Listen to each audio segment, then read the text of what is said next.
Claxby Hill. We had a very long, homemade Norwegian-style sledge. We hurtled down, we hit what else we did. Gunfighter. Where are you going, Master? For a drink? Okay, you guys want anything else? 3 butterbeers and some ginger and lime, please. 6 shots of giggle water. Tea Earl Grey hot. This snake juice is basically rat poison. Spent my whole life right here in Lackawanna County. Drink, I like it. I know, it's great, right? Shut up!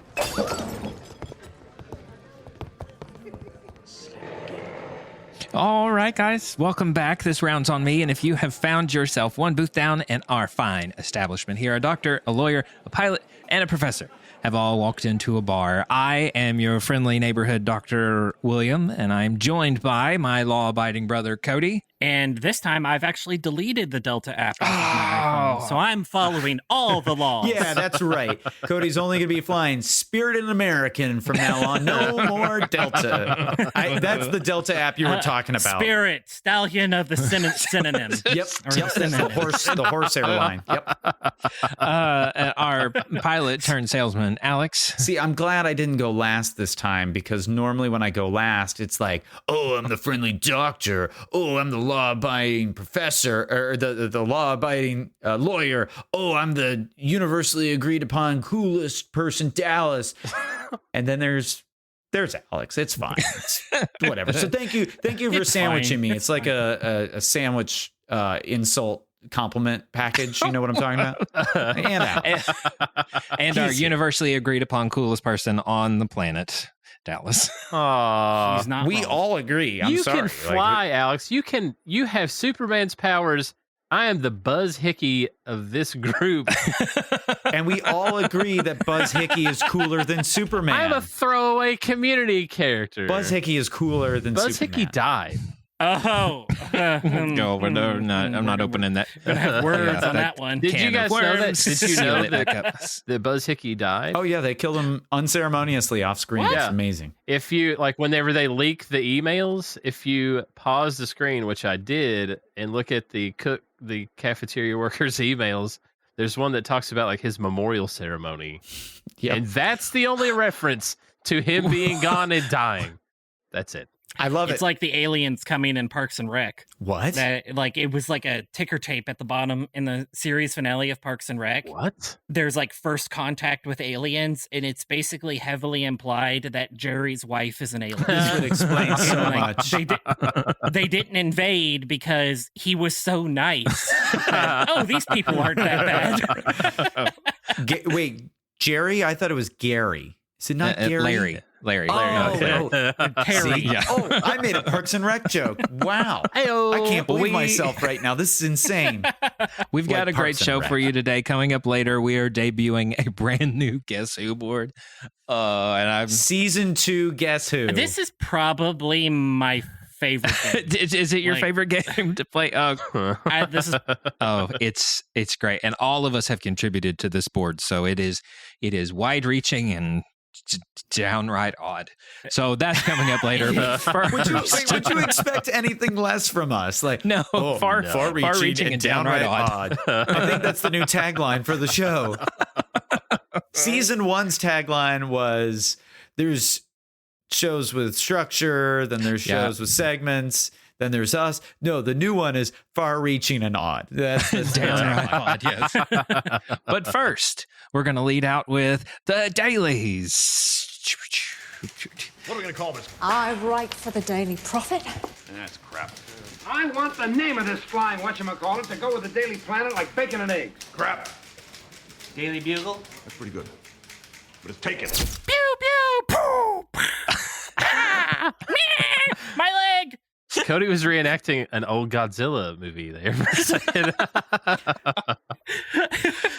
All right, who wants to go first? Dallas, what do you got? All right, so this one, William, is kind of up your alley. There's a new game called Galacticare that you run an intergalactic hospital where you hire alien doctors and workers at this alien clinic. Oh, wait, hang on. We're going to have to start that over again. I need to turn the brightness up on my computer so the new tab can illuminate my face as I look at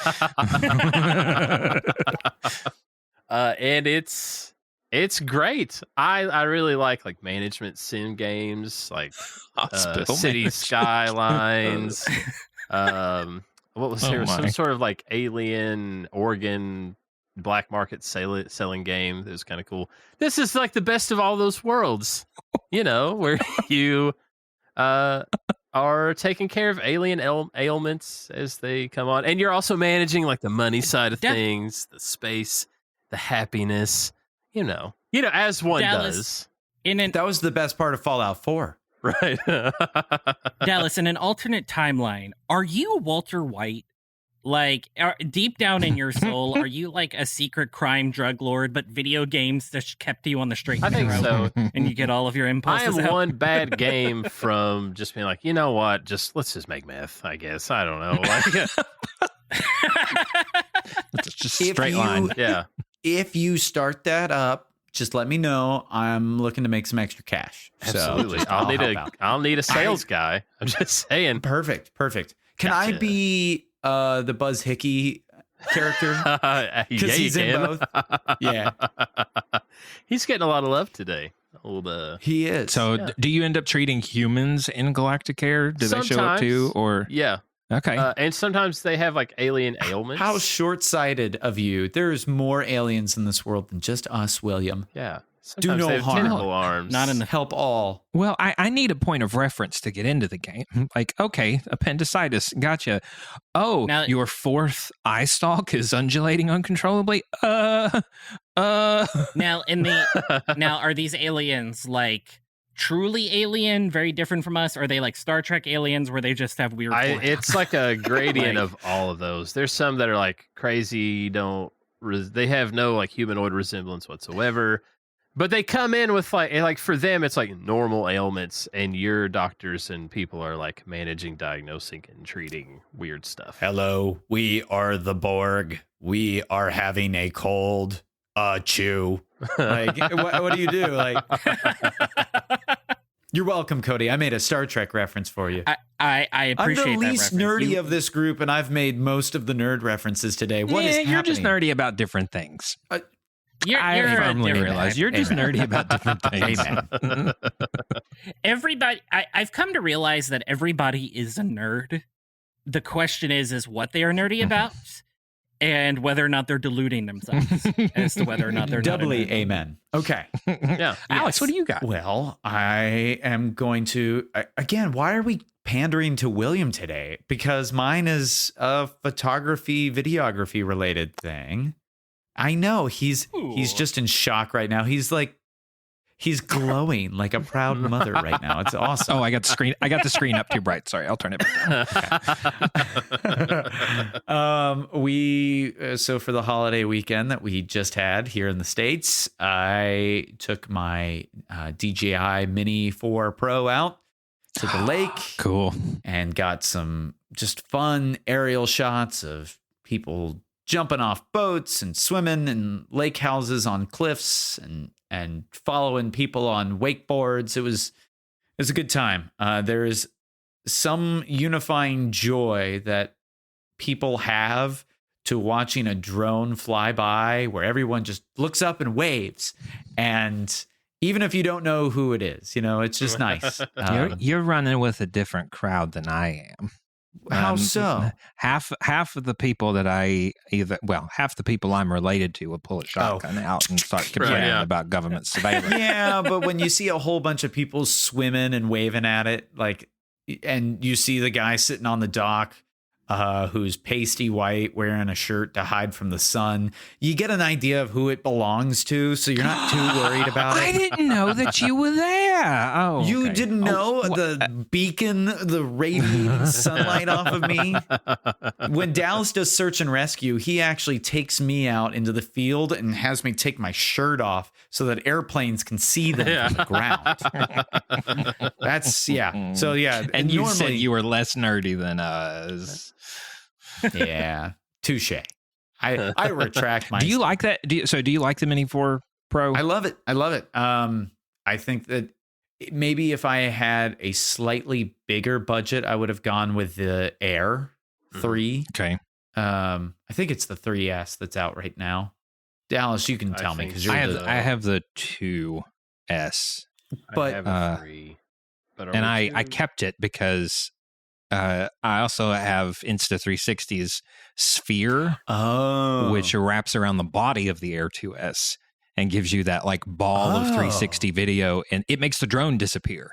So it is like a point of 360-degree video floating through the air. That's incredible. I'm gonna hang on if I do end up getting the mini one. I'd like it just because it packs up smaller. And it's great. It comes in a little footprint. It comes in a pouch that's about the size of a loaf of bread.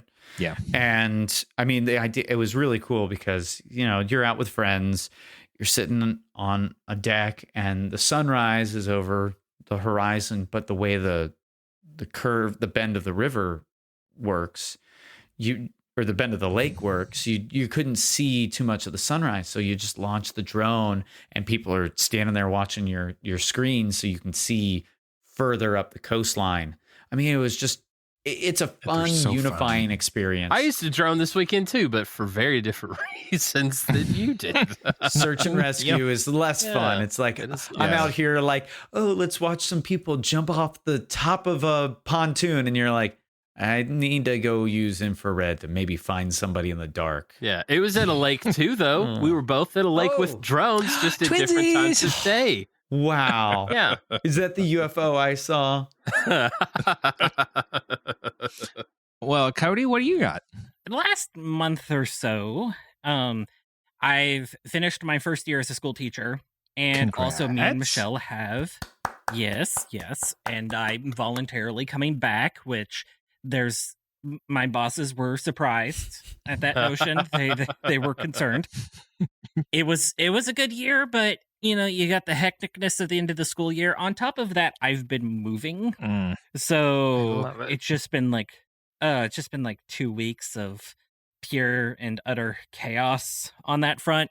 So I haven't really engaged much in terms of fandom stuff lately, except I am working on my nightly read before bed. I pull out my Kindle and I've been reading Tales of the Dominion War, a Star Trek Deep Space Nine novel. Oh.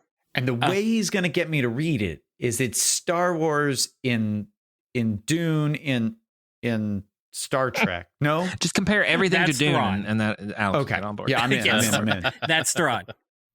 So, in Deep Space Nine, there was a war that went on. This was essentially War Trek.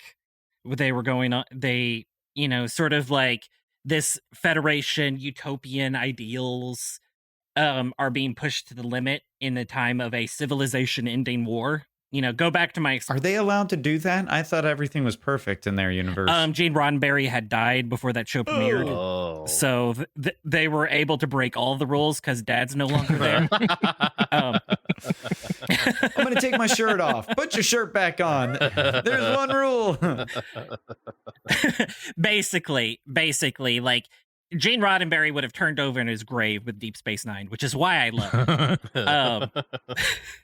But, the thing about it is Star Trek and Star Wars are both very, very they have a very large collection of tie-in novels and tie-in stories that go with their respective franchises.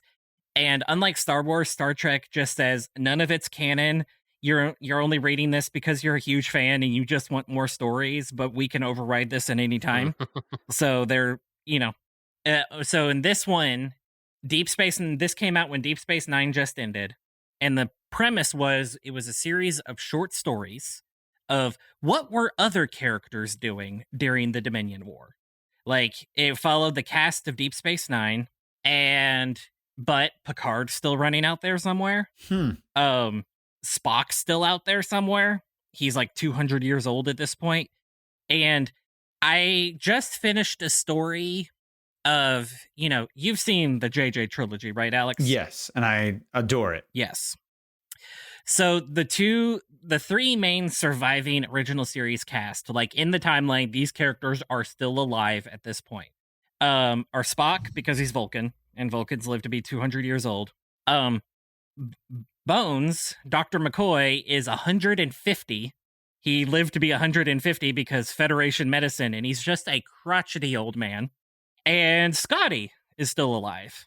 And I just read a story where it was a Bones and Scotty adventure, and it was just like two old men trying to save the galaxy in space, and it was so heartwarming and endearing because they were like everybody's grandpa to everybody, and I love that story so much. It was just, it's really cool. You know, good tie-in literature is the best. Tie-in literature is the one that when you go back and watch the original stuff, you have a new added appreciation to it. Mm-hmm.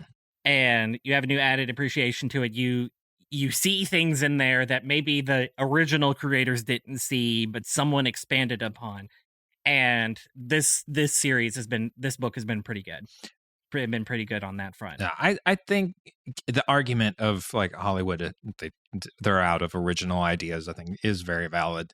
The let's just make the goose lay more eggs and go back and like, did we need Moana 2? Did we need Toy Story 5? No. Like when Iger was like, we're going to take our own IP and we're going to tell more stories inside of that. Yes, the capitalistic, like this is a corporation that wants to make money. That makes it icky. But if you can take the this company was failing, so they stepped in and said, no, we're not making anything new. We're going to make sequels to our successful things. If you take that genesis out, if you have found a world that is your, like, when you slip into that world, like that's your comfort, that's your that's your place where you revisit over and over and over again for escapism. When you find out that, hey, there is more story happening in that world that you love,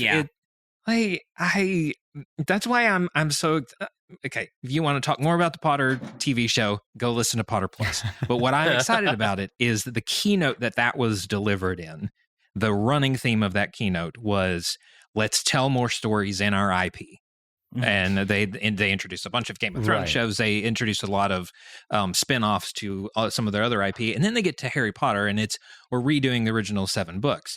And people are like scratching their head, like, what? And I'm like, this is laying the foundation for more stories. Mm-hmm. Like, this is going to be the Mandalorian, where Boba Fett shows up. Be careful with it, because sometimes you tell a story that does not wind up having stakes. That was my issue with a lot of what happened in Kenobi show, where it's like, Kenobi and Vader, we know what happens. So this fight has no stakes. And a lot of the online discourse around Furiosa has been like, well, we know that she survived, right? So she's not really in danger. Okay. Or even setting the Black Widow movie after she's already in the past, when we know, like, oh, well, we know she's gonna die, but we know she doesn't die here because this is set before the events of this other one. Wonder Woman, that second Wonder Woman movie was a steaming pile of garbage. Yeah, because that was like a world-ending event. I'm sorry. Wait a second. Never mentioned after that. Is William speaking ill of a movie? Who are you? Are you being held at? Is there someone in the room with you? Blink twice if you are being. I've had once. I've had the rose-colored contacts adhered to my eyes. Okay, like they are permanently glued there. But occasionally they slip, and I will see something in my periphery outside of the rose-tinted contacts, and that one was one of them. But you're like, oh, this has really big stakes. Like, oh, the world's ending, basically. Yeah. No, it doesn't, because this is set in the past, and they never mention it again in the future. So, well, one thing that I will give Star Trek a lot of credit for is that a lot of their books are like, because in the original run of Star Trek, it's very episodic. Mm-hmm. Story of the week, adventure of the week, planet of the week. So their books are basically like lost episodes in many respects. So it's like, you want 30 more adventures? Here you go. Here you go. You want 30 more adventures in this world, and it slips right in as the story of the week that this franchise was known for a very long time. And, you know, I would say both Star Trek and Star Wars, they struggle in the expanded canon front for, you know, the stakes being so, like, it's like the problem we all have with Marvel. There's only so many times the universe can be at stake, so many times before it gets old. Mm-hmm. But, and so you kind of have to be a little bit more discerning there. But some of the best tie-in literature, though, and why I think it's necessary, and not necessary, but like why I think it can add to it is that it accentuates the story that you know. Like, one of the reasons I love the episode 3 novelization so much is because you get inside Vader's head and you see the turn, something you do not get. And Matthew Stover, the author of the episode 3 novelization, he leaned into the strengths of literature because he knows he was adapting a movie. So what could he add to the story? And it's the inner monologue. Right. It's the inner dialogue. It's the stuff that the movie cannot show. And he elevated that movie. I still love episode 3, but the novel is a Shakespearean tragedy. Once all is said and done, and really accentuates the story that George Lucas wants to tell. So a lot of tie-in literature can be cash grabs. I get that, but when done well, right, yeah. Oh, it's good. That's okay. So it was just so I'm going to link everything down in the show notes. It's the Dominion War. Is that the name of the book? Tales of the Dominion War. Tales of the Dominion War. Okay. And it's basically like, because the Dominion War was covered by Deep Space Nine and Next Generation had ended, they wanted to be like, here's where other characters were during this time. That's so, fair. you know, because they're alive and well, but you never actually hear from them in the show. So it was just their chance to sort of like fill in those gaps and let fans know, be like, hey, Scotty's still alive. What's he doing during this time? Yeah. Bones is still alive in 145 and actually more crotchety than he was in the original series, which I didn't know that was possible. So, that's fun. But I've been enjoying that. Amazon Kindle, they put Star Trek books on sale all the time. Really? It's become a problem. For you? Like 99 cents, $1.99, it's become a problem. Like, I just start, you know, I'm being completely undiscerning on them. And I'm just like, oh, how did I end up with $55? I'm not entirely sure how that happened. Oops. Terrible problem. Well, I've got two kind of real quick ones here. Number one, Doctor Who for me. Murphys with the double whammies. You get one. Well, one of them is just kind of a life update, and the other one is kind of fandom. Doctor Who, this most recent iteration of Doctor Who has just been absolutely slapping for me. The most recent I haven't episode started yet. The Doctor was in for maybe 30 seconds, so it was entirely companion driven, and it was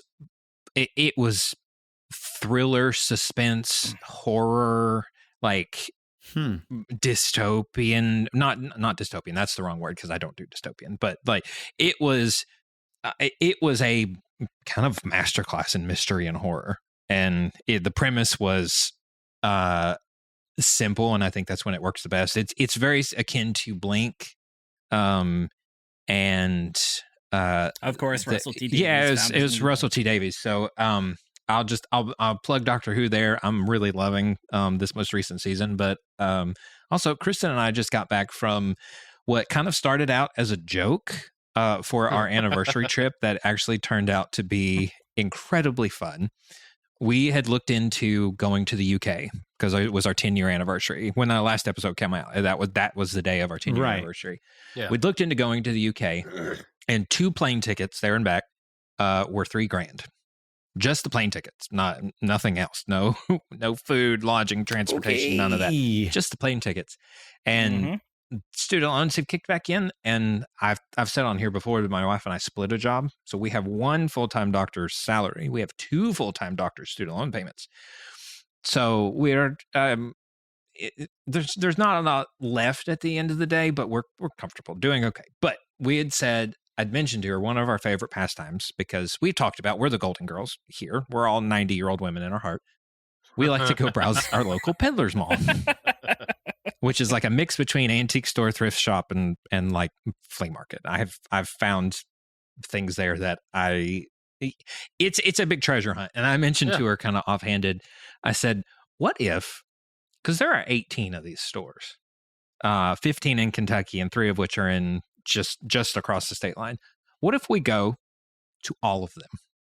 What if we rent a U-Haul trailer in case we find any furniture we like, and we just drive, stop when we're tired?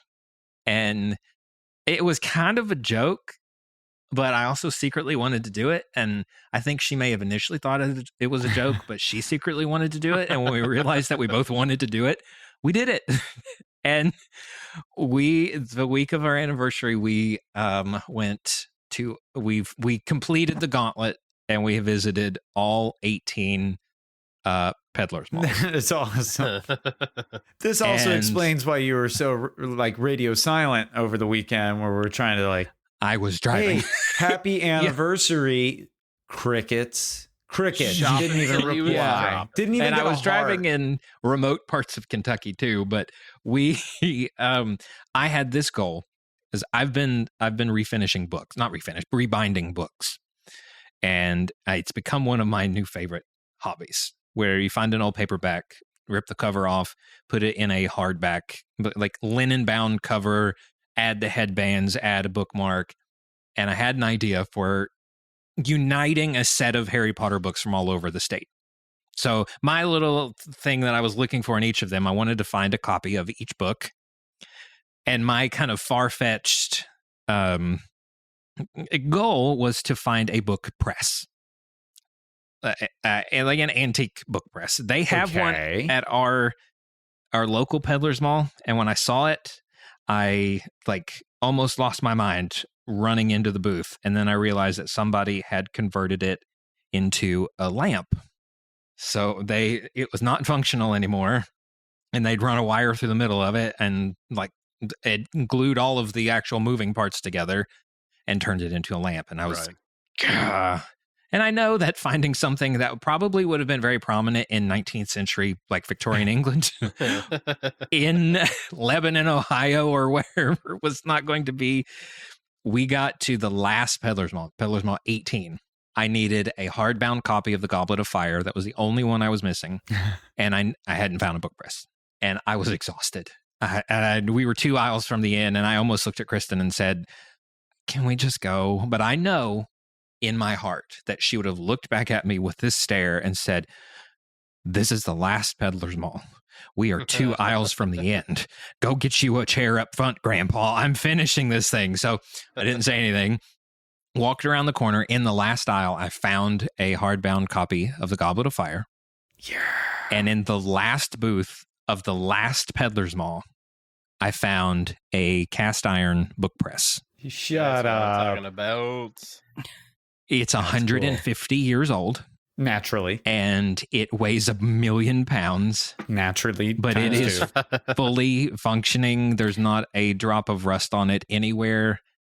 And so naturally, it all goes back to Harry Potter with me, but we kind of took a trip on a whim, and it ended up being a blast. We listened to 6 or 7 different stand-up comedy specials in the car, which was... Who is the best? Okay. John Panette.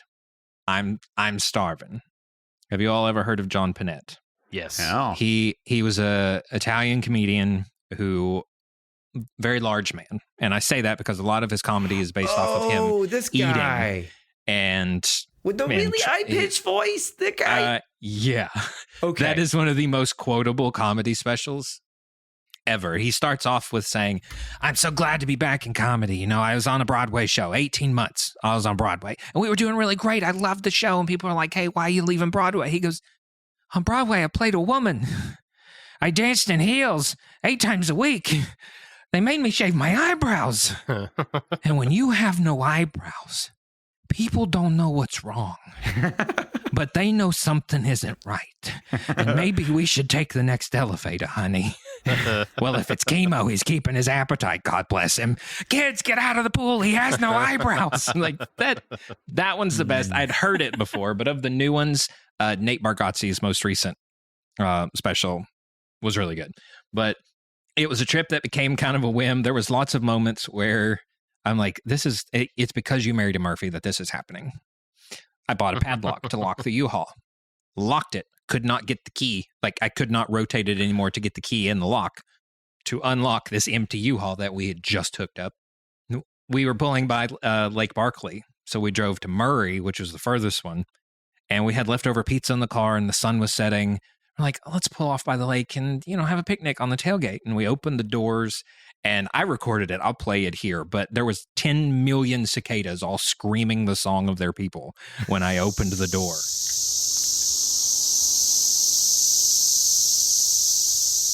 Naturally.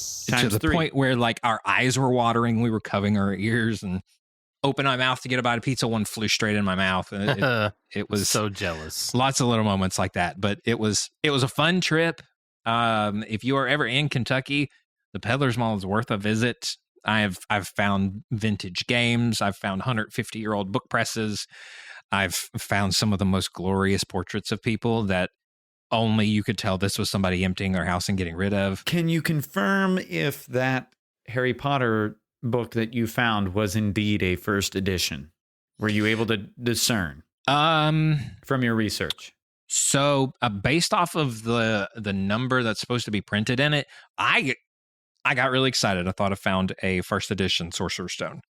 But apparently it was kind of an offshoot print, which would have been printed like 2 or 3 years after the original. But you know how you'll open a book and it'll be like 49, 48, 47, 46, because it's like counting up to this is the 48th run of this book. It had none of those numbers.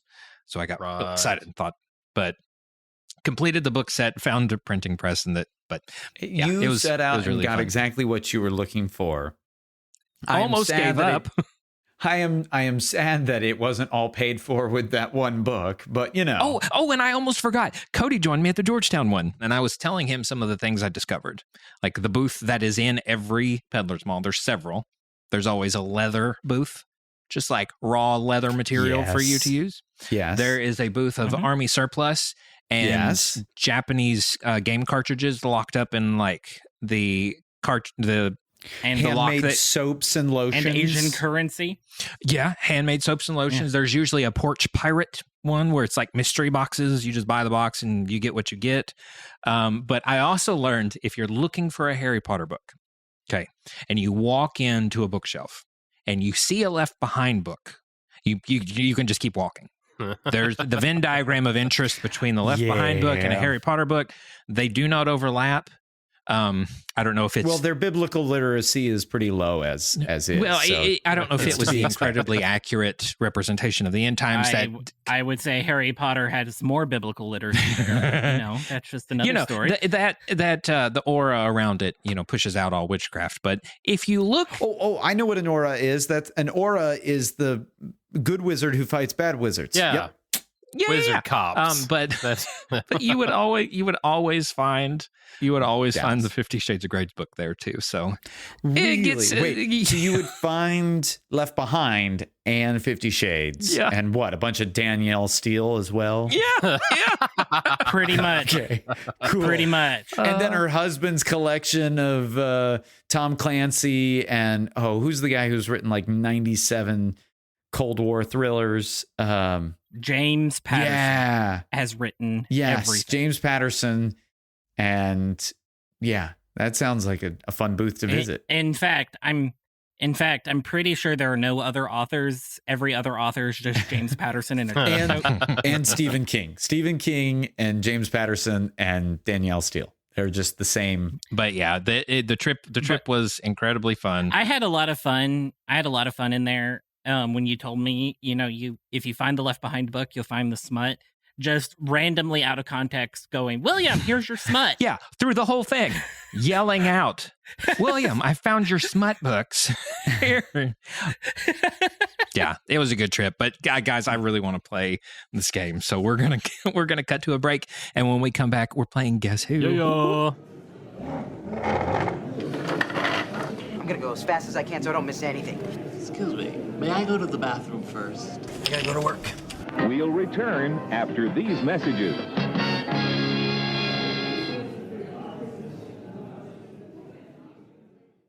This episode is brought to you by Potter Plus, your podcasting home for the upcoming Harry Potter TV show and so much more. Join me, your host, William, and many other magical friends as we pick apart the past, ponder the present, and unfog the future of the wizarding world. Potter Plus is a production of the Grapefruit Network, and you can find it wherever you get your podcasts.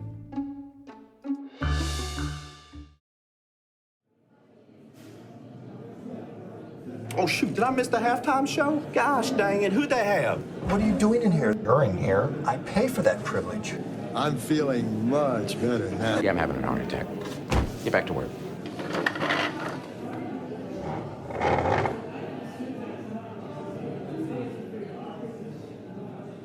Okay, guys, we are back.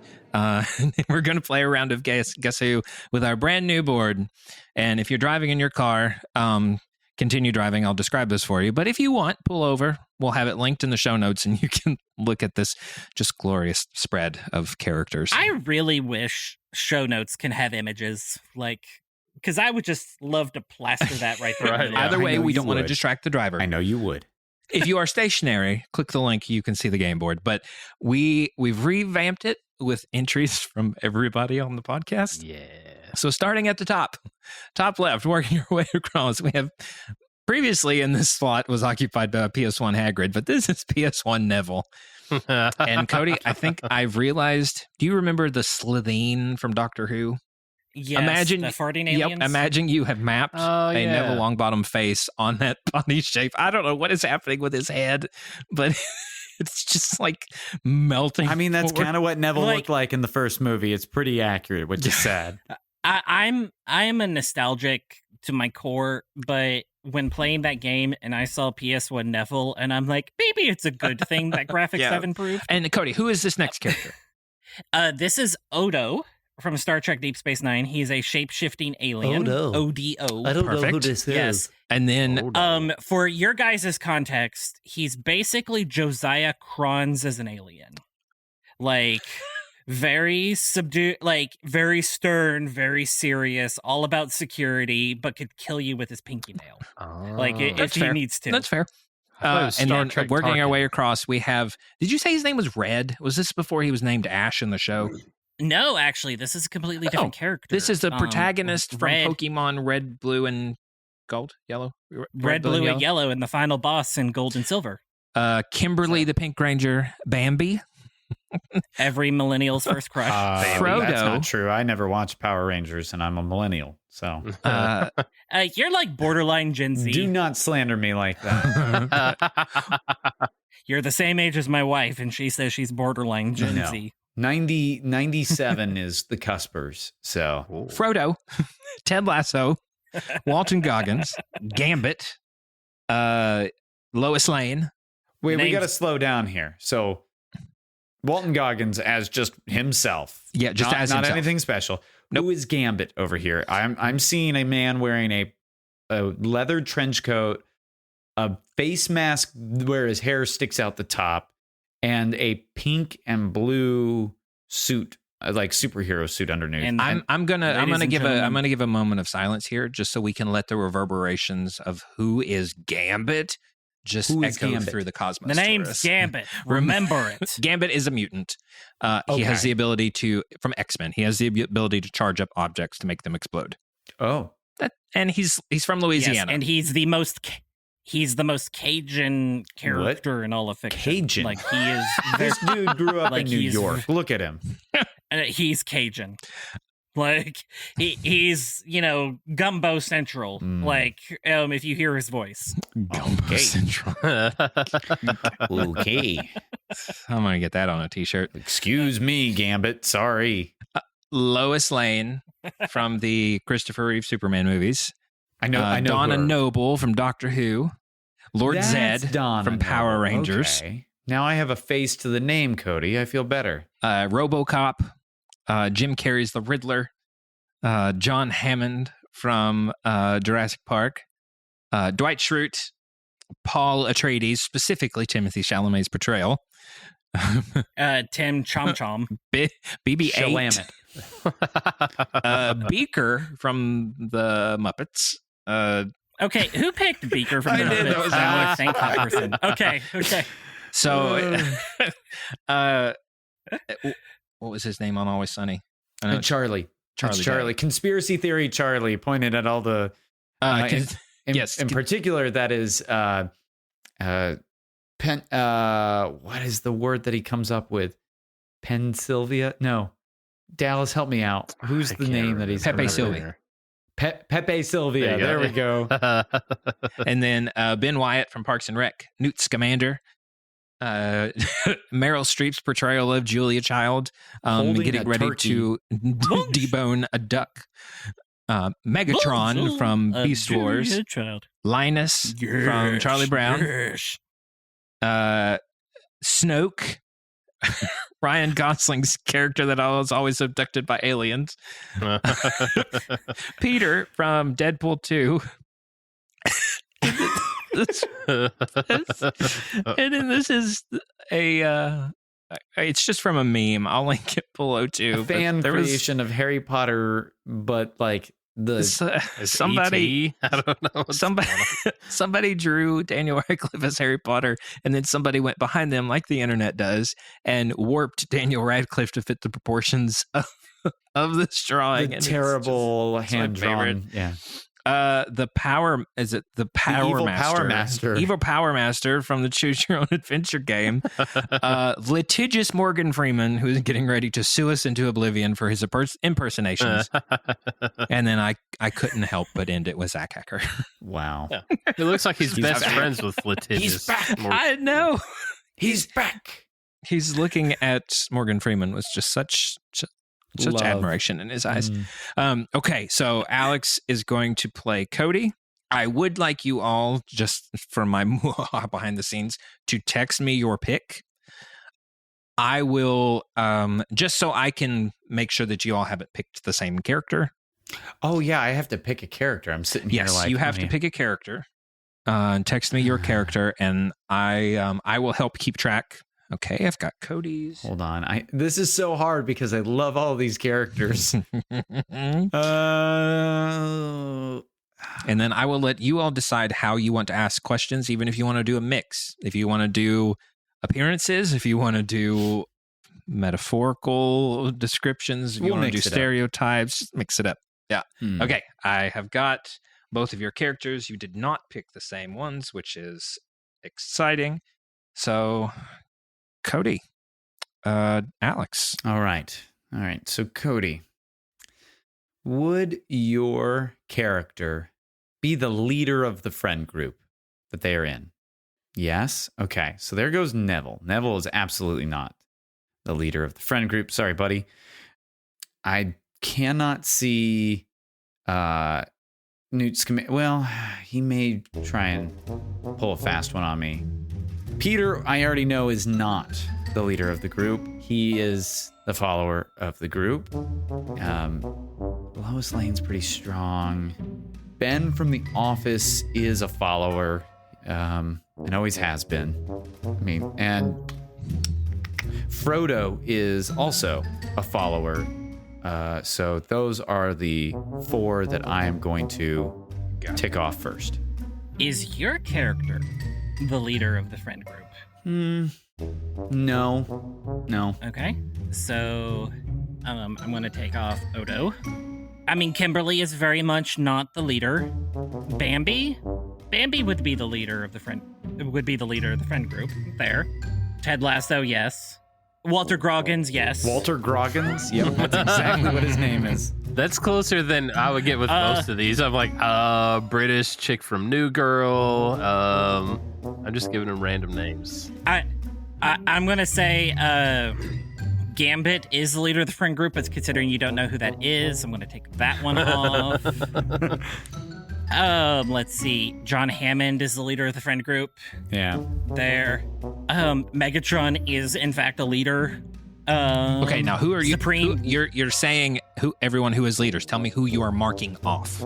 These are the people I'm marking off. I've marked off Odo, Bambi, Ted Lasso, Walter Goggins, Gambit, John Hammond, Megatron. Good night. And Supreme Leader Snoke. Because, it's in the name. So if he's not a leader. Okay? Okay. Does your character think before they leap? Or are they, are they very cautious? I would say my character is a risk taker. They do not think. Okay, so they do not think before they So leap. cautious people. I'm going to get rid of Linus. He seems to be, he's a premeditated person. Bambi, very cautious. Very, very cautious. See, this is tough because I feel like Beaker is a follower again. And so I'm going to say that Beaker is out. I mean, he's risk adverse. I am well aware. He winds up getting put in precarious situations by the professor, but it's not him by nature. I'm going to say that, I think I'm going to end it there. Okay. Is your character a good guy or a villain? You can't ask a open-ended. It's a yes or no. Is your character a villain? No. My character is not a villain. Your character is not a villain. So that takes off Jim Carrey's Riddler. He's a bad guy? By definition. You misunderstood. It was a lot deeper than that, right? I haven't seen that movie in this millennium. I was kidding. I watch that movie every Thursday afternoon. He just asks a lot of questions. The evil Power Master is definitely a villain. It's in the name. Let's see here. Lord Zed is definitely a villain. And would we consider litigious Morgan Freeman a villain in this story? I think we're the villain in his story, is what that is. History is written by the victors. Okay, so I've taken off Jim Carrey's Riddler, and Evil Power Master, and I think that's it. Okay. And Lord Zed. Villain camp. And Lord Zed, yes. Okay. All right. Would you trust your character to babysit? Yes. Yes? Okay, so there goes the Evil Power Master, for sure. Megazord Gazorpazorp is out. Wait, which Megazord Gazorpa? Oh, no, I'm just kidding. Jim Carrey's Riddler is gone. This is tough because John Hammond was a terrible babysitter. He just let those kids. But Cody may find that funny. The villain that you said from Power Rangers, Beneath the Pink Power Ranger, Lord Zed. Lord Zed is out. I would not trust Snoke to babysit. Yeah, he did a pretty crappy job. I think So. he did a bad job with Ben. He's gone. I'll say that. And oh man, Dwight is tough for me because Dwight would either be like, learn your rules, you better learn your rules, and like it would be a great day. I feel like Dwight's misunderstood. Also, conspiracy theory Charlie is 100% out. Sorry, dude. Like, bye. Newt Scamander is throwing me off here because like Newt is flighty. He's good with animals, but he's not really like and he is a risk taker. That's also why he's still there. He leads a small band of misfits. So, but would I trust him to babysit? Ooh, probably not. So he's kind of in the gray zone right now for me, as is John Hammond. Those two are kind of in a limbo land right now. So I think I'm going to leave it at that. Okay. Does your character have magic? No. No. Okay. So that takes off PS1 Neville. Frodo. He has a magic ring. Oh, yeah, you're right. That doesn't change my answer, but I didn't even consider Frodo in the equation. And Zach Hacker. See. He's magical. It's true. He is indeed, and that takes off Newt Scamander as well. Yeah, Zach Hacker is magical, but that's loose definitions of words. Yeah. It's open to his interpretation. Yeah. Yep. So, let's see here. So, yes, I took off PS1 Neville, Frodo, and Newt Scamander. Okay.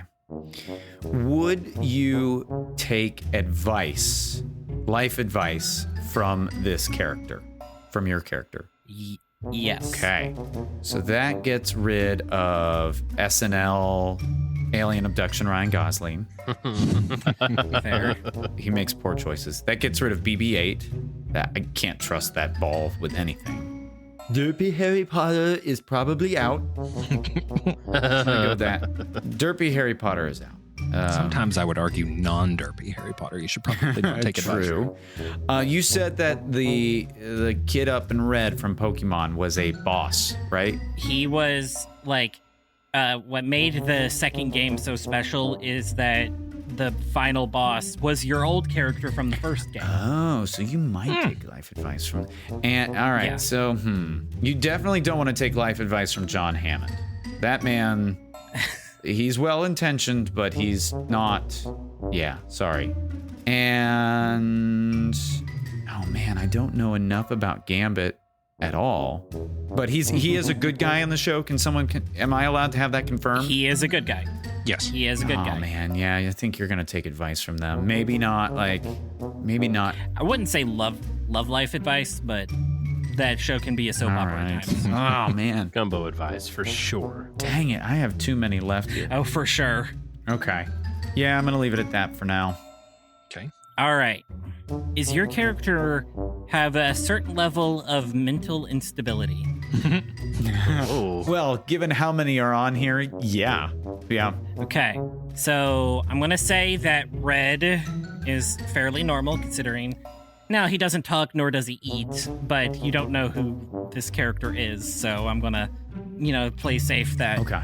Kimberly, she is outside of the fact that there was an episode where she was afraid to fly a plane, though she flies a robot pterodactyl every week. What? I'm sorry. Really? Yeah, she flies a robot pterodactyl every week, and in that episode, the footage they got from Japan, the Pink Ranger wasn't present, so to get her off screen, she flew a plane with her uncle, and she was terrified to do so, but she flies a robot pterodactyl every week in the show. Okay. So, Kimberly, I would take life advice from. This wasn't life advice. This is, are they crazy? Mental instability. She's not crazy. I'm keeping Lois Lane. I'm keeping Donna Noble. I'm keeping Dwight for sure. He's a little mentally unstable. RoboCop, I would say. I don't know enough about Paul Atreides, but he becomes a fascist, doesn't he? So, okay. Beaker is definitely mentally unstable. I would say that litigious Morgan Freeman is completely in his right mind. Anyone who has to deal with me making impressions of them repeatedly has every right. Zach Hacker is the rightest of all minds. It's the baseline that all other ones are based off. Yes, for sure. We really need to get him on so that the listeners are just it's gonna happen. We've already talked about it. Okay, kind of mid-game break. Alex, who do you have left on your board? Right, I have Odo. Okay. Red. Ted Lasso. Walton Goggins. I have Louisiana Fast Popeye. Gambit. Lois Lane. I have tentatively marked out Donna Noble because she is, from what I remember of Cody telling me, she's a companion, not a leader, but she's a strong character, so she could lead. That's why she's kind of crossed out. RoboCop, because I feel like you would take advice from RoboCop. Okay. Very morally upright. Dwight Schrute. Paul Atreides is half marked out because I don't think he would take life advice from him. And Newt, I've already said, is half crossed out. Julia Child. Litigious Morgan Freeman and Zach Hacker. Beautiful. So Cody, 1, who do you 2, have 3, 4, 5, 6, 7, 8, 9, 10, 11, and 3 tentative. I have Lois, Donna. Wait, do you have the entire top row marked out? I have the entire top row marked out. Lois, Donna, RoboCop, Dwight, Paul Atreides, BB-8, Beaker, the It's Always Sunny in Philadelphia guy, Ben Wyatt, Julia Child, Linus, Ryan Gosling, Peter, and that's it. So you have 13 left. Okay. So we're in a very similar spot. I like it. That was like a perfect halftime right there. I like it. William, you've been playing along the whole time with 2 boards, haven't you? Yep. I knew it. I knew it. He's like, oh, this is the perfect stopping point. Okay. I have not been paying enough attention. So I was like, I wonder what they have. I don't know. Okay. All right. Would you want to eat at this character's house? Ooh. Yes. Yes? Okay. So Julia Child is in for sure. I don't know what they eat in the Pokemon universe. Pokemon. Other Pokemon, which is really, yeah. So Red is they gone. catch 'em. Sorry. Why do you think they catch them?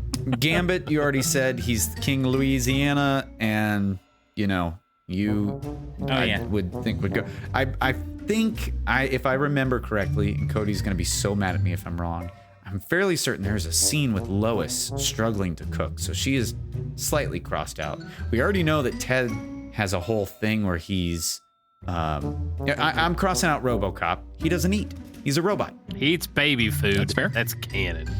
Morgan Freeman, absolutely. Morgan Freeman absolutely stays.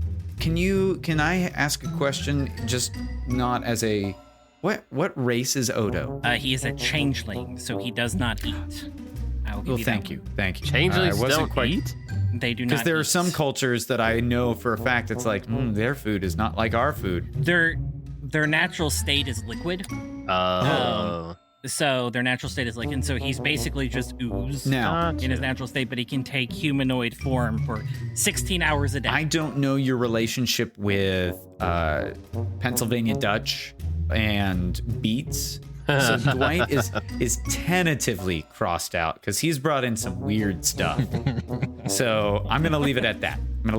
Okay. That depends on how adventurous I'm being. Fair. And I already know that Walton Goggins likes to cook. He's talked about that in interviews, or maybe I'm just fabricating that out of thin air, having an AI hallucination right now. But I'm gonna leave it at that for now. So I've got 1, 2, 3, 4, 5 tentative crossed out, but strong contenders here. Is your character human? Ooh. All right, I am not going to pull a you because you've asked that question before, and you have, because there are some animated characters, there are some humanoid, like RoboCop technically. Yeah, he's been like augmented. He has tried to trick other people with this question before. That's why I ask. If I remember the first time you all played it, Cody asked, "Is he human?" and to William, and William had to reply. Or no, it was the other way around, and Cody. No, the question was, does your character have feet? Okay. And PS1 Hagrid. No, you said toes. Toes. Okay. Yeah. Toes. And he was like, nah, they didn't render the polygons. He's trying to be tricky here if you're a listener. And I don't play like that. I play very fair. My person is human. Your person is human. Person is. So that takes off Beaker. There's a human in there. BB-8. I'm fairly certain Beaker is implied to be a human. Is Beaker not? There's a human in his rectum. You said you played fair. Fair. So he's a Muppet, not a human. There's an entire song in the 2011 Muppet movie called "Am I a Man or Am I a Muppet?" Or Am I a Muppet? No, I've never heard it. And while we're at it, Jason Segel would have been the perfect Ryland Grace in the upcoming movie, but instead we're getting Ryan Gosling. Jason Segel would have been perfect for Ryland. You're not wrong. Anyways. So that takes off Beaker, BB-8, and tentatively RoboCop. Depending on how fair you're playing. And then that leaves, I've got like 8 more. Okay. See, the thing is, like, I could also do a question. I like doing the characteristics because they're funnier, but I have one right now that I could eliminate like a ton. How should I play it? Should I keep going with the characteristics? You do whatever you want. You do you, boo. You know, I love to win, but I also love the chaos of this game, so I'm not going to do that. Okay. Would your character be the life of, would they be the life of the party? Yes. Okay, so Newt Scamander is absolutely a wallflower. Sorry. Litigious Morgan Freeman is a little more laid back. And in fact, if he's litigious, he's a little more reserved. So gone. Walton Goggins, believe it or not, as a human, is just a very, cool, down-to-earth dude. But he is, kind of a rock star. So I don't... Paul is a little bit of a Debbie Downer at times. He is not the life of the party. He would like to control things. So I am crossing Paul Atreides out. Now, you said Louisiana for Gambit, and for all of my friends who are in Shreveport, which I have many, they are all universally the life of the party. I can't... I'll give you that one. Gambit is the life of the party. Lois Lane... You need to watch X-Men 97. I can't see Lois being the life of the party. I'm going to cross Lois out. Depends on whether or not... It depends... I mean, maybe at the Pulitzer Prize dinner, she would be... Ted Lasso is 127%. I want Ted Lasso at the party. Dwight would be weird at a party. I don't know if that means he's the life of the party. Or the death of the party, I think he's maybe. weird at a party. His cross out is getting thicker and thicker as I go. The little dots that I've created are getting thicker. And I don't know enough about Donna to say definitively. I already know Zach is the life of the party. So I'm going to... So I'm down to Ted, Walton, Gambit, Julia, and Zach, with Donna and Dwight as honorable, still hanging on. All right. Is your character a sidekick? Yes. Your character is a sidekick. So that takes off Paul Atreides. He's the leader of a fascist empire. Well, not yet. Not yet, but yes, you're not wrong. That was a good question, because if it went the other way, that narrowed it down a lot. A lot, yeah. I'm gonna tentatively take off Ryan Gosling's Alien Abduction. Well, we know who the leader of that group is. We don't know what the lore is there. All right. So yeah, the other way would have narrowed it down, but did not do so for me. Okay.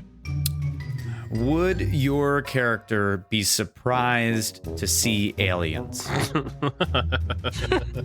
Yes. Yes, it would be surprised. So there goes Donna. There goes Gambit. Because, once you're in a superhero universe, sorry. And there are aliens in X-Men 97. Oh, there are? Oh, there you go. Yeah. Julia Charles Xavier gets frisky with the bird queen. Really? See, this is weird because Dwight, I feel like, he would be like, duh, that's why I have that antenna built in the back of my house. So I am going to take Dwight off at this point. Dwight is a skeptic. He's a believer at this If it ends up being Dwight, and you have tentatively marked him out every single time, the dots of your dotted line have gotten closer and closer and closer together. Yeah. I feel like Zach believes deep down. Zach believes, I think. I think he is an alien. Would he be more of a Bigfoot guy or an alien guy? Yes, one of the two. Walton Goggins, he's a free spirit, but I think he'd be a little surprised. Ted would absolutely be surprised, but he would welcome them with open arms. He'd be like, you do you, boo, come on. You live. Julia Child would be surprised, but she would want to feed them a very good meal to introduce them to Earth cuisine. So she would still be a great hostess. So I'm down to those four. What were your four again? Okay. Ted, Walton, Julia, and Zach. Zach's a believer deep down, but he would be surprised. And Zach, if I'm right, you gotta let us know. I'm gonna text him unprompted and ask him if he believes in aliens, just to see what Do it. I know I haven't texted you in a while, man, but I just need to know, do you believe in aliens? I can message him right now. That's what I'm doing. I'll do it. All right.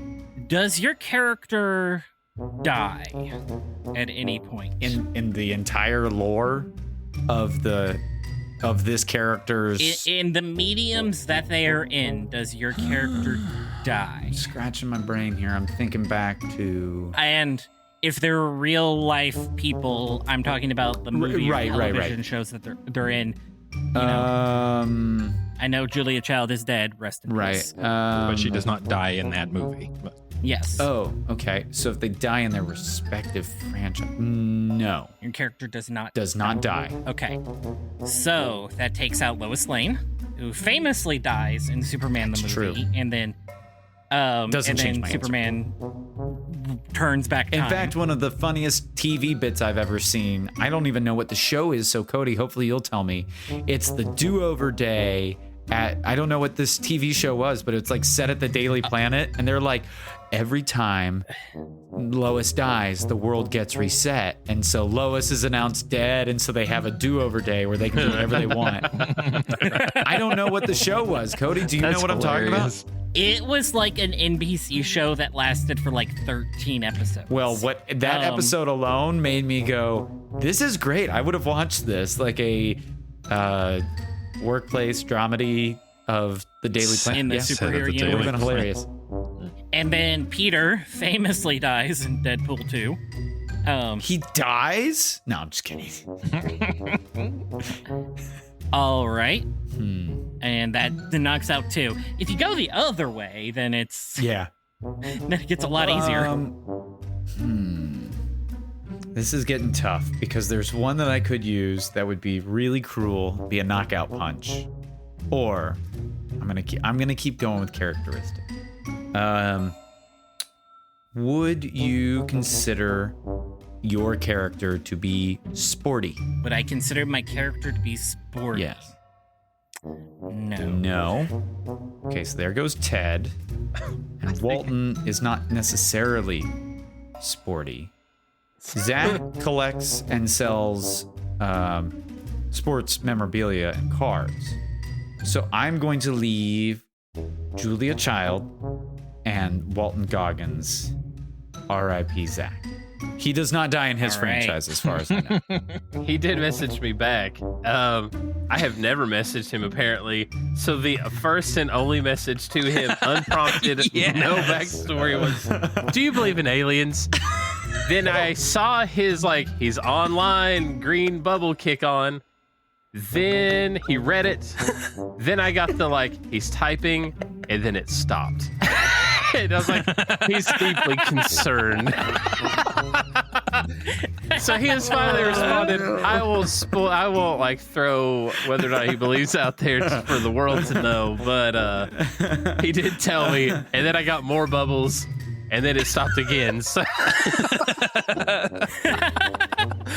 I don't know if I should leave this alone until this episode comes out. Yeah. Because it's an audio medium, please just give me a thumbs up or a thumbs down to let me know if I'm on the right track.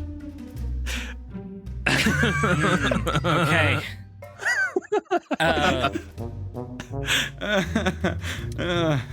Would your character classify themselves as a nerd? Yeah, I think they would. They would. I think so. All right. So that takes out Julia Child. I think Donna doesn't consider herself a nerd. Dwight does. Charlie from It's Always Sunny in Philadelphia. Ben Wyatt. And Linus would definitely call themselves nerds. Yeah, I think her. Yeah. And what's sad here is that I'm technically left with 2 television stars. So, because I'm down to Julia and Walton. Now I've got to find a characteristic that only one of them has, but the other one doesn't. Is your character known for their rugged, manly appearance? Is my character known for their rugged, manly appearance? Correct. Yeah. The rough, leading man energy. No. No? Okay. Was this an indirect way of saying is your character male? No, I didn't say that. Okay, I'm down to 1. I believe Cody gets a chance to... That was my question, so... All right. Cody, this is your last question. Okay. The board is looking pretty sparse over here. Well, the first one that came to mind was, does your character believe in conspiracy theories? But Linus, Ben Wyatt, Charlie, and Dwight all do. Is your character animated? Yes. Okay. Oh, God, depending on how he's interpreting animated, I could take none of them off. All right, go ahead and pick. Is your character Julia Child? Oh! Now, Cody. Cody. Is your character Linus? It is! Look at that. Okay. Oh, wow. You guys did a great That, I think, job. is our most successful round. But I saw Charlie, Ben Wyatt, and Dwight, and I'm like, they're animated, all right. But I had already told you I wanted to play. Fair. I think our most successful round goes to Cody, where the very first question was, is his sexual orientation legendary or something like that? And I was like, yes. And he went, is it Dean Pelton? I was like, yes. We're starting over. No, not fair. No fair. The question was, is this character's sexuality transcend the laws of time and space? That's it. Yes. Is it Dean Pelton? Yes. Well, Brilliant. I think this board is on to something, and I can't wait to play it again, but we are going to cut to a break. And when we come back, we're going to have a listener submitted table topic, and then we will head out of here. So we'll be back in just a second.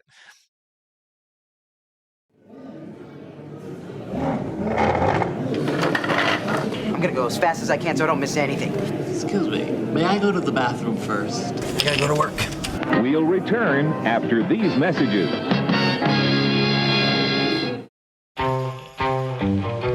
This episode is brought to you by the Big Red Button Podcast. Do you know what you'd do in a nuclear apocalypse? Because we sure as quack don't. See how our choices get us into trouble and back out again in this actual play podcast. Big Red Button is for lovers of the Fallout franchise, choose your own adventures, and tabletop role-playing games rolled into one big audio drama. Our band of stragglers is unraveling a mystery in the wasteland, and we're at the mercy of the roll of the dice. So grab your Geiger counters, take your rat away, and subscribe to our new show, The Big Red Button.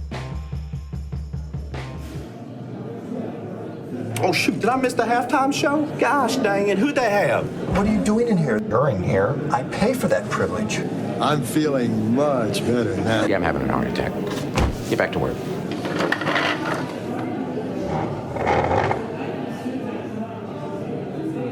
All right, guys, we're back. We're going to, as always, round out tonight with a listener submitted table topic. Now, we've used his table topics before. Oh, no. And he's been mentioned in this episode, so it seemed only fortuitous. But I'd love it.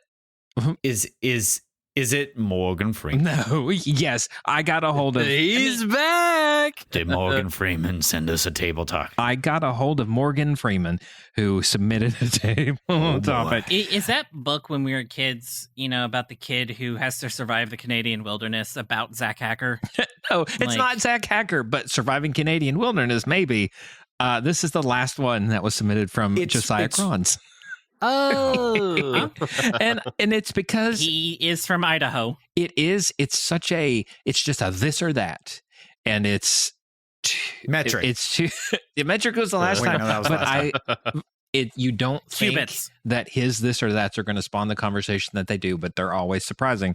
So this one is Ford or Chevy? Well, I worked at a Chevy dealership. Throw the Chevy to the levee while the levee is dry. I worked for Bachman Chevrolet in Louisville. Bachman, Chevy, Subaru, and Volkswagen at the time. They've added more. So hopefully, if any of my old coworkers are listening, Chevys have better build quality, but Ford has a better tech stack. So I'd take the Chevy to the levee. Right.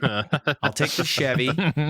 But I would probably go with a Tahoe and not a truck. So that's fair. That's fair. So, Cody, you grew up loving Alan Jackson. Yes. Right? Yes. Is there a version of the I'm going to buy me a blank truck and cruise it up and down the road that was just dependent on whichever car company paid him at the time? I would assume, because on I that feel like one, 'cause I've heard Ford truck, I've heard Chevy truck, I've heard Mercury. That's true. Is it like when artists would be like, "Hey, Louisville, Yeah. I'm coming to your Yeah. city. Hey, Lexington, I'm coming to your city. Hey, Raleigh," and you're like, "How does he know where I live?" I brought this one up. That's insane. Because of my father. Growing up, like he abbreviated Ford found on road dead. Right. He had very, very loud opinions of Ford versus Chevy trucks. He reluctantly bought a Dodge truck and named it Bud. Big ugly Dodge. So we know where his loyalties lie. So, but I mean, his Dodge. recipe for wooing a woman was a red Chevy pickup truck and a Don Williams 8-track CD cassette tape, whichever was. What? He didn't put a little Joe Diffie pickup man on as he was going? No, it was red Chevy pickup truck and Don Williams. And it was so funny to me when the government had to bail out Chevrolet or General Motors to watch the internal struggle of a small government, let's lean libertarian on things, and his favorite pickup truck brand had to get a bailout from the government. But he did not completely flip. I think we could open a can of worms Yay, there. How do you we could. feel about? No, I'm just kidding. Well, next table topic. I'm gonna go Chevy because I finally, after 8 years of it being on the market and the price coming down considerably, did get my my truck. My green Chevy pickup truck, and that's what I'm currently driving. So I'm gonna go Team Chevy. I'm gonna go secret option C. Of course. Toyota. If you say Dodge, ooh, okay, Toyota. Because I had a Chevy Malibu, and that thing was garbage. Yeah, it was held together with duct tape, Elmer's glue, and prayer. And I think the last owner quit. That's more than most Ford Ford trucks can say. I don't think, I'll just say this: I don't think the prior owner was praying to Jesus that first year I owned that thing. And I probably spent $15,000 to $20,000 on repairs on that. What? I paid $7,000. $7,000 for it. Yeah, once you exceed the price of the car and repairs, I don't mean like oil changes or new tires. I mean like repairs. It's time. So my relationship with Chevy has sullied a bit. And by sullied, he means chucked into the Hudson River. I will say this. To the bottom. I will say this. Hybrid, electric, gas, whatever, Chevy, please bring back the Chevy S10 and I will buy one in a heartbeat. That was every time I think I could agree. You could have said, make an electric Tacoma, and I would have been like, amen. I'll buy it tomorrow. And you were like, an S10? An S10, really? That was my first truck. Really? That was my first car. Loved that thing. It was small enough that you didn't have to haul anything, but you got the benefits of a truck. And I love that truck. If they brought it back, I would buy one in a heartbeat. But Michelle bought her first new car, a 2023 Toyota Camry. No, Toyota. Oh gosh, I forgot what she is. Is it a Corolla? A Corolla. And that thing. I don't think they make the Avalon anymore, do they? That thing is nice. But with that being said, I'm torn. Okay, I'm torn because in the first Transformers movie, all of the good guys were Chevys. The only Ford was a Decepticon. Yeah, really? Is that true? It's 100% true. That's why Dad got on board with that movie. He goes, I liked it all, but I like that all the good guys were Chevy. Are you serious? Yeah. I'm torn, but at the same time, Toyota is the only non-American car that I would buy because the plant is literally in my backyard. The factory is in my backyard. These are Kentucky-made vehicles, but I'm torn, but I gotta say, I saw the Ford F-150 Lightning. Gotta say, I'm impressed. Yeah. I like that truck. Especially the fact that battery can power your house for 3 days. That seems like a very useful thing. I watched a video about marketing, and they were like, it's not necessarily about like talking about just performance. You have to know your audience.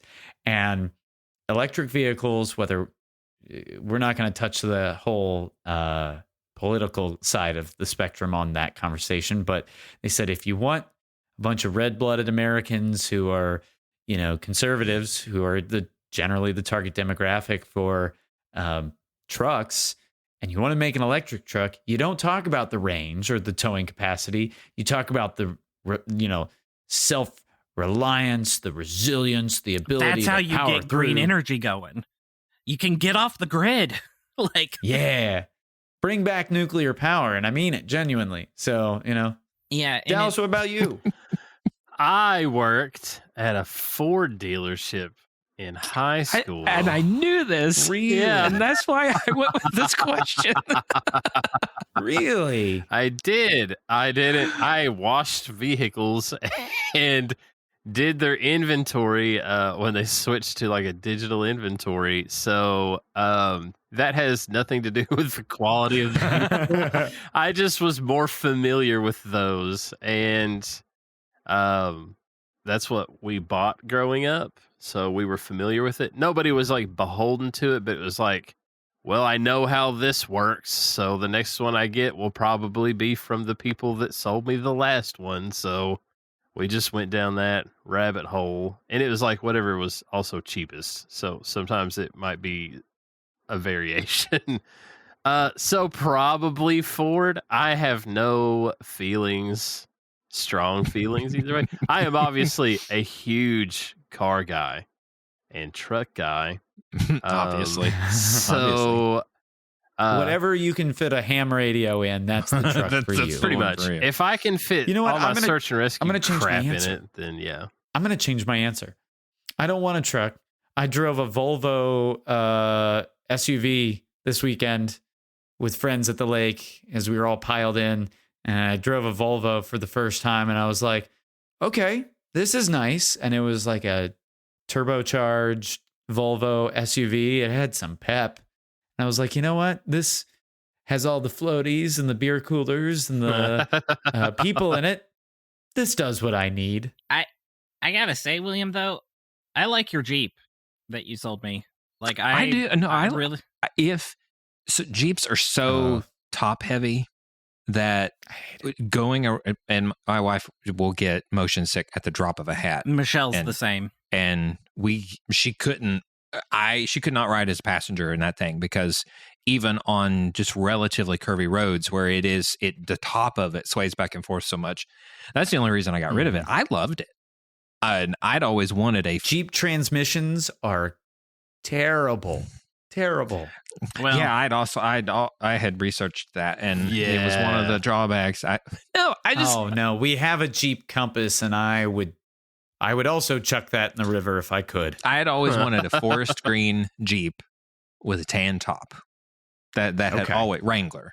That had always been the goal, and I ended up getting a Renegade, which has a very similar wheelbase and overall size, and it made her so car sick that I'm like, well, I can't buy a vehicle that maybe I can't take my family in. And so we did. Our current vehicle lineup is my green Jeep truck or Chevy truck, and then Kristen has a Mini Cooper convertible. I now look back in my car buying history, and I was looking for my first car, and I remember we went to this dealership, and there was a white Jeep Cherokee that I just loved. It was beautiful. I was thinking like, oh, all of my friends have Jeeps. I'm gonna like go bananas. And now I realize that I dodged a bullet, and I bought a Ford Explorer Sport Track. Did you dodge the? No, I got a Ford Explorer Sport Track, which if you want an S10, you should get a Sport Track. That was the best truck that Ford has ever made. It was awesome. So I'm trying to like not be worked up about things that are outside my control. Like that, Yeah. I'm working on that in my life. Mm-hmm. So, Unlike the EV on the gas Let me know when you question, figure out the secret. I need I've it. found myself a thorough and agnostic. It's gonna whatever's gonna happen is going to happen. Like, not gonna, it's if it's gonna happen, it's gonna happen. I just need something to get me from point A to point B. Sure. And I look at EVs and go, I don't have to go to the gas station anymore. That would be nice. While at the same time, they're repairability nightmares. Gas cars have to go to the gas station, more repairable. And so, like, whatever's going to happen with these is going to happen. But, and I know one thing, though, I'm never buying a Tesla. Like, out of all of these brands, Tesla, like, I'm kind of done with the Tesla. I have no interest in a Tesla. But, I don't know. I think I'm just going to end up saying tentatively Chevy just for the Autobot factor alone. There you go. On this, That is a perfectly yes valid or no reason. question. That is a On this perfectly yes or valid no reason. question, but well, just I feel no loyalty, brand loyalty, really anymore. Yeah. Well, whoever I wants to just- give me one for free, I will definitely take that one for sure. I saw this. And pay the taxes on it. I saw too. this Yes. question and I mulled it over for a second, and I knew that there would be at least some interesting takes on it. And it seems like such a granular, like, oh, Ford, yeah, oh, Chevy, no. It's like, no, Autobots. That's Right, the yeah. reason. Autobots. Well, Ford, because in The Postman, there's a kid named Ford Lincoln Mercury because they named him after an old, burned out dealership. well, Josiah, I don't know what you expected from that table topic, but I hope it exceeded your expectations. And with that, guys, I'm going to square up the tab and we will head out of here. Thank you so much. Yeah, how much do I need to Venmo you? Like, it's been weeks and weeks and weeks and weeks. No. Listen, this is it's on me. It's on me. You can catch it next time. sure? Yeah, you can Okay. catch it next time. But he if only you have, accepts Apple Pay cash. But yeah, which is why I'm never going to get any. Got it. Or Dogecoin, which I thought for a hot minute was Dogecoin. And I was like, oh, wow, that's cool. Wow. If they made Ford coin, I definitely knew that was going to crash. Well, if you have found yourself one booth down and you've made it this far, your round's on me too. All we ask is that you come interact with us. We're on all of our social media links and everything will be down in the description below. A Doctor and a Lawyer Walk Into a Bar is a production of the Grapefruit Network. We produce 2 other shows for your listening enjoyment. The Big Red Button, our tabletop role-playing game we've turned into an audio drama set in the Fallout universe. We are having... there's drama. Yeah, there's drama. You should check out some of our most recent episodes. And then Potter Plus, which is my show delving into the wizarding world in anticipation of HBO's... Max, I guess. Max's Harry Potter television show that's coming. Who's Max? Max. Yeah. Anyways, there's... I know Hibbo. Their name, right? But you can find out more about this show at Doctor and Lawyer Doc Show. And if you want to find out more about what's going on at the network, go to thegrapefruitnetwork.com. But with that, guys, I'm going to head out of here. I'm William. I've thrown that Chevy to the levee. I'm Dallas. And I am the only Peanuts character who actually knows the true meaning of Christmas. Oh, we'll see you guys next time. Bye. Bye.